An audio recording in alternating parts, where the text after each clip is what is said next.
we tried to reach out to see what else was needed here in our community.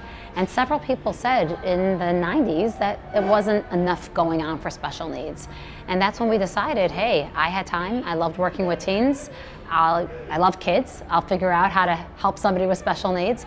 Friendship Circle is a place for families who have children with special needs to feel like they have a home away from home, a place to go. It is a place where we pair up teenagers with children who have special needs one-on-one, creating friendships that are just incredible. We have, for our children's division, programs every evening and all day Sundays where parents can sign up their child, whether it's sports, karate, music, dance, art, Friends at Lifetown, which is be with your teen buddy and hang out and have fun and feel like you have a space that's yours. And we have You Matter weeks. It's a week in the school where all the students come together and some teachers actually share some of their challenges, students share some of their challenges, and really empower each other and know that they have people there for them. And there is something that we also offer, which I think is incredible. It's called Safe Talk training, where it teaches the everyday person in just 4 hours how to respond when somebody is sharing their suicidal thoughts.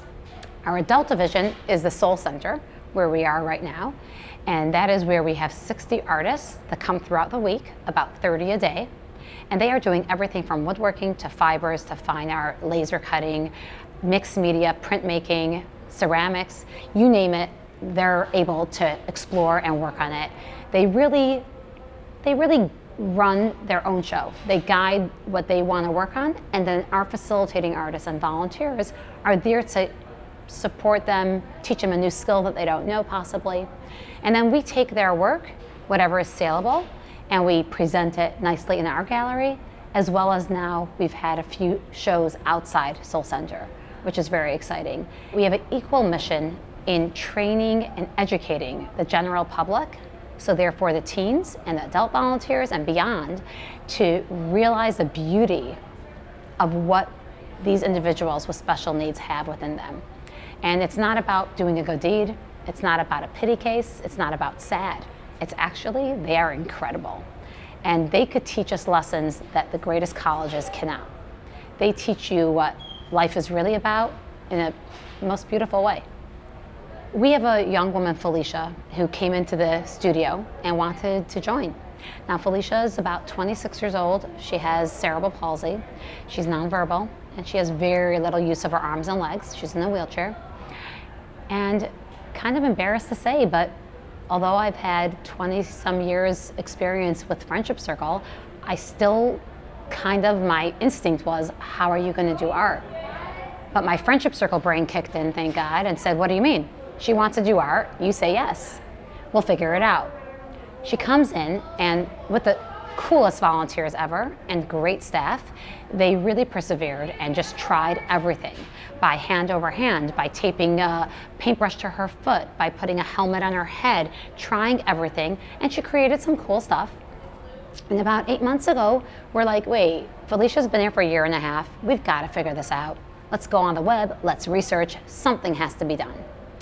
Now, another piece about Felicia is that she communicates with her eyes, because she has this tablet, and with an eye tracking device, it tracks her eyes, and she's able to literally type and communicate and speak with her eyes.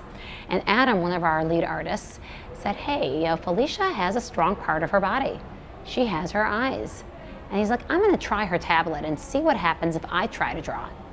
And 30 minutes into it, he got exhausted, closed the tablet, but he did kind of get an image of a self-portrait, which is what Felicia wanted to do. I thought it was like impossible. So he's like, listen, Felicia, take your self-portrait and zoom into every part of your face. And then when you zoom back out, we won't see the sporadic movements that the eye does. It's not a hand. 2 days later, she created this. 2 weeks later, she created this. And 6 weeks later, she drew this, which was an auction, and it auctioned off for $15,000. Every single one of us have a gift that we still do not know about.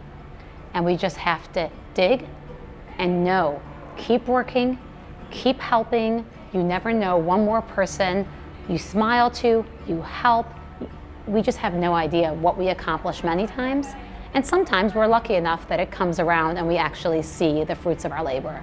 But the point is that every single person has something to give, something to do, and it's our responsibility. If we're alive, we're here, we have something to accomplish. Each and every one of us is like a puzzle piece for the full picture. And if we are not there in this world and doing the piece to make this world a better place, then not only are we not fulfilling our own purpose, but the world is missing an integral piece of the full picture.